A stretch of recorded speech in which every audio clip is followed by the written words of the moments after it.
Boker Tov Rabotai, aujourd'hui on va parler sur le système de cachérisation.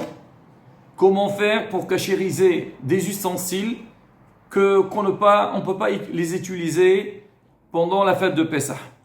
On va essayer de faire une introduction et parler des principes, comment ça se passe et pourquoi on a besoin de faire ça. Et bien, Zat Hashem, le prochain cours, on donnera donc des exemples pour bien expliquer et détailler comment on doit procéder face à chaque ustensile. Alors pour commencer, alors Shulchan Aruch il dit dans ce siman-là, il dit que tous les ustensiles qu'on a utilisés pendant tout le long de l'année avec du Hametz, et on ne pourra pas les utiliser pendant la fête de Pessah parce qu'elles ont absorbé du Hametz et on ne voudra pas les cachériser, alors on doit les prendre et les mettre dans un endroit écarté qui n'est pas à la portée de tout le monde et les fermer et les garder à la maison.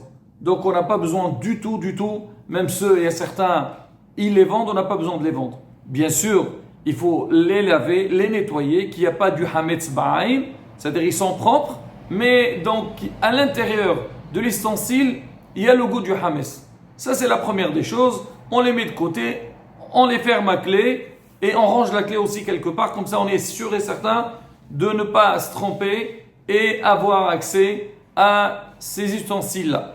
Maintenant, c'est pas le cas de tout le monde. Il y a beaucoup de gens qui disent moi je ne peux pas, Pessah j'ai besoin. Il y a certains ustensiles qu'on a besoin de les utiliser. Et c'est vrai qu'il n'y a pas seulement la vaisselle qu'on a besoin, il y a aussi d'autres choses. On a le four, on a la cuisine elle-même, le plan de travail, l'évier, le four. Alors tout cela, on ne va pas les changer entièrement, on va les utiliser à nouveau. Alors pour ça, Rabotai, on a une possibilité d'extraire, d'enlever le goût du hametz qu'il était entré dedans. Alors c'est quoi la procédure? Alors pour cette procédure-là, Rabotai, on a un principe simple et qui nous aide énormément de savoir comment procéder. Alors c'est quoi ce principe? On dit kibol'o kar polto, la manière à travers laquelle donc notre ustensile il a absorbé le goût du hametz. Avec ce même système-là, avec la même modalité, on pourrait extraire le goût du hametz qui se trouve à l'intérieur. Et pour ça, Rabotai, il y a pas mal de manières.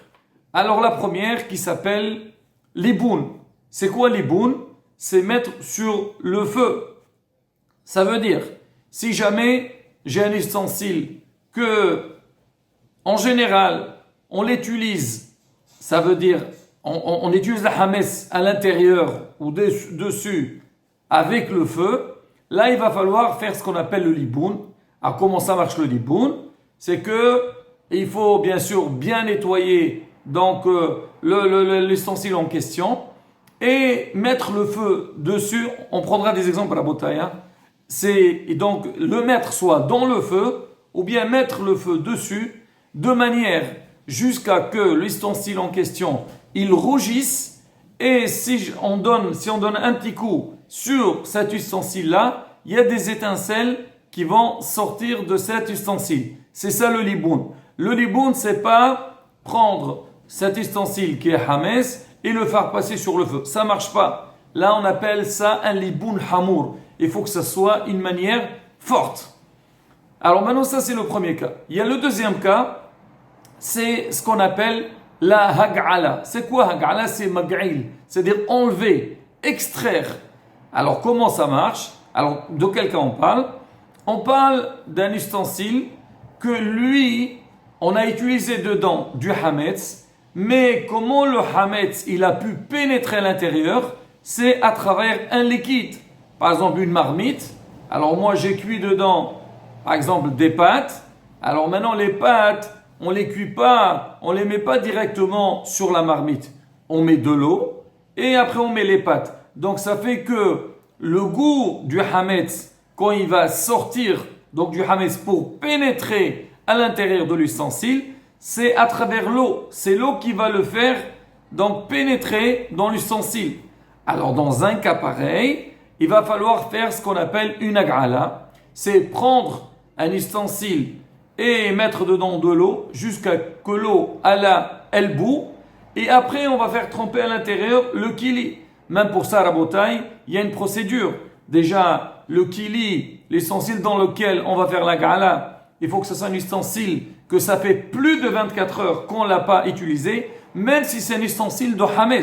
C'est ça le hidouche Rabotai, c'est que parce qu'on dit après 24 heures, il va donner un goût qui n'est pas bon, un mauvais goût. Là, donc on le remplit avec de l'eau, on laisse l'eau bouillir à l'intérieur. Une fois que c'est bien bouilli, alors bien sûr, alors pour l'ustensile qu'on va nettoyer, il faut bien le laver, le laisser 24 heures aussi sans utilisation et on va le pénétrer à l'intérieur. Ça, c'est la deuxième manière. Troisième manière, ce qu'on appelle Irwi Mikli Rishon. Il y a des ustensiles, en général, on ne les met pas ils ne sont pas pénétrés à l'intérieur, c'est-à-dire en contact direct avec le hametz, même si c'est une cuisson. Comme on dit, par exemple, là, on est en train de faire des pâtes. Alors, par exemple, moi, j'ai ma marmite avec du hametz. J'ai fait des pâtés à la sauce. Et moi, je vais prendre ma marmite et je vais verser directement sur l'assiette. Alors, cette assiette-là, comment elle a reçu le hametz? Elle n'était pas sur le feu et elle n'était pas en contact direct avec le hametz. On a pris du hametz qui était sur le feu et on a versé. Ça s'appelle iroui, verser. Donc, donc, comment maintenant cachériser cette assiette-là, par exemple? On fait bouillir de l'eau et on doit verser sur cette assiette. Bien sûr, l'assiette aussi, il faut la nettoyer, laisser 24 heures. Après, il y a autre chose. Par exemple, l'utilisation, ce qu'on appelle cachériser par un kléchini.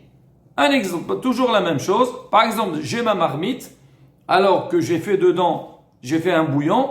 Alors, j'ai versé dans l'assiette le bouillon. Après, j'ai pris une cuillère et j'ai commencé à manger avec ma cuillère.